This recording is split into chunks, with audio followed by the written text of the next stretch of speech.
Warning: this presentation shows images of death, dead bodies, and cultural traditions that are not common to Western society. Some may find the images to be gruesome in nature. Death is a certainty that all living creatures will have to contend with at some point. Cultural anthropologist Kelly Swayze stated during her 2013 TED Talk, Life That Doesn't End With Death, a very true but rarely thought about fact that we will all experience death, but we will not all experience it in the same way. Cultural plays a large part of how people around the world process death, burial rites, and grieving. Throughout this presentation, I will highlight different burial traditions that can be seen when someone passes on. I will also touch bases on how those traditions are changed due to globalization and some innovative science-based options for disposing of the body after death.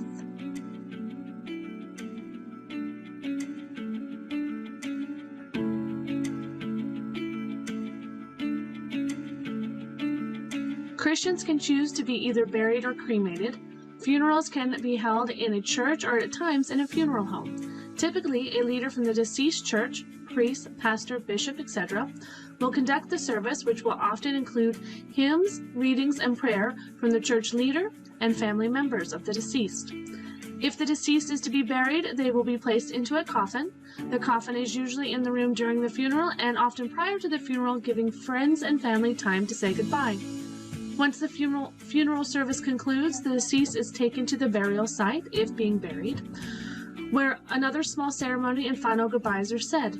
If the deceased chooses cremation, the family may hold a graveside service once the deceased's ashes are made available.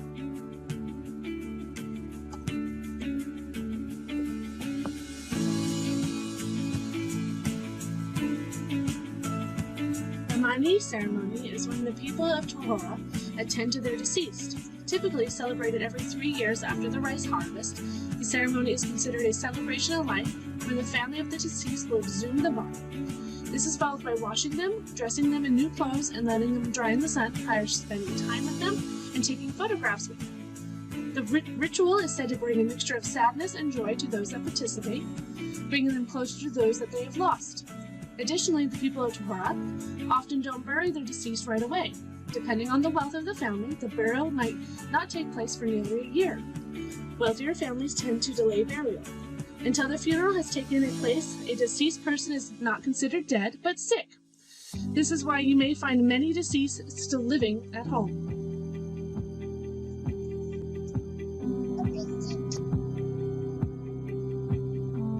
The Famadian ceremony is celebrated in Madagascar by the Malagasy people. Much like the Manen ritual, this tradition celebrates a deceased person's life and lets the families of those deceased celebrate with them. Occurring every 5 or 7 years, families will exhume the body, spray the body with perfume, and then proceed to dance with them to live music around the tomb. They will take photographs with them and generally just be with them. Once the celebration is over, the deceased will be wrapped in silk and placed back into the tomb. The tradition is seemingly to die out because of the expense of silk and the belief by some Malagasy that the practice is outdated. Also, there is concern that the disease can spread the plague if that is what they had passed away from. The Malagasy government have rules dictating that the bodies of the plague victims cannot participate in the ceremony and must be in tombs that cannot be opened. However, the local population tends to consider the plague to be a hoax and do not abide by these rules.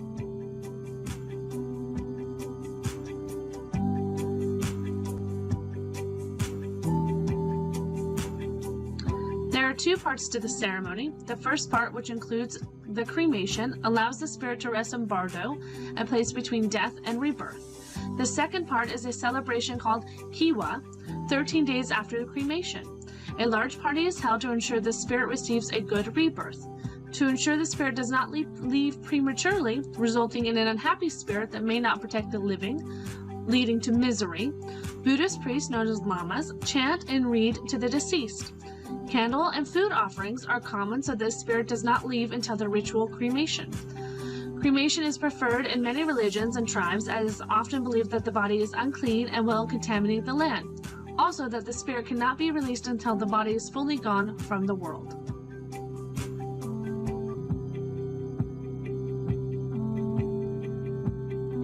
The ceremony begins at dawn, where a Buddhist monk or Roapas, body breaker, will start to ritually cut the corpse into small pieces and fillet the body in order to expose the soft tissue.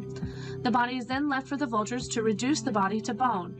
Then the burial masters will use large rocks and hammers to beat the body and bones, creating a pulp which is often mixed with barley, flour, tea, butter, and milk. This mixture is then left for the vultures to finish the remaining parts of the deceased. Family members of the deceased are close but cannot see the process. Steeped in Buddhist tradition, where the body is nothing more than an empty vessel once the spirit leaves, combined with a geographical region that makes digging down into the ground difficult, sky burials are not seen as gruesome or disrespectful to the deceased. It is said to be the final generous offering a person can do by giving nutrients to other worldly creatures, namely vultures.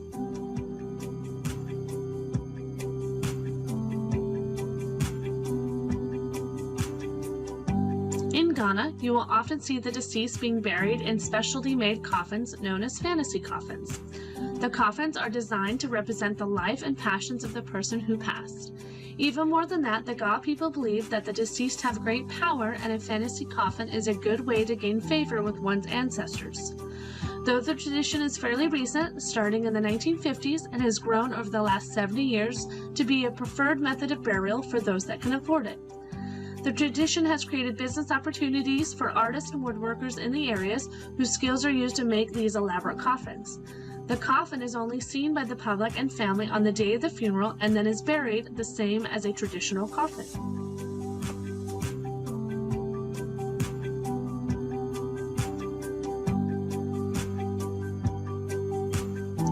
Burial at sea.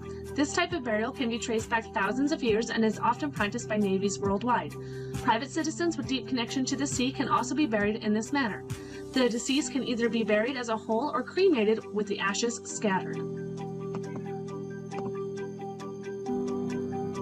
Death stones. Families with cremated remains may choose to make precious stones that can be then worn or kept in the home. Some choose to have their loved ones made into diamonds. This process is costly and time-consuming, but will leave a genuine, certifiable diamond.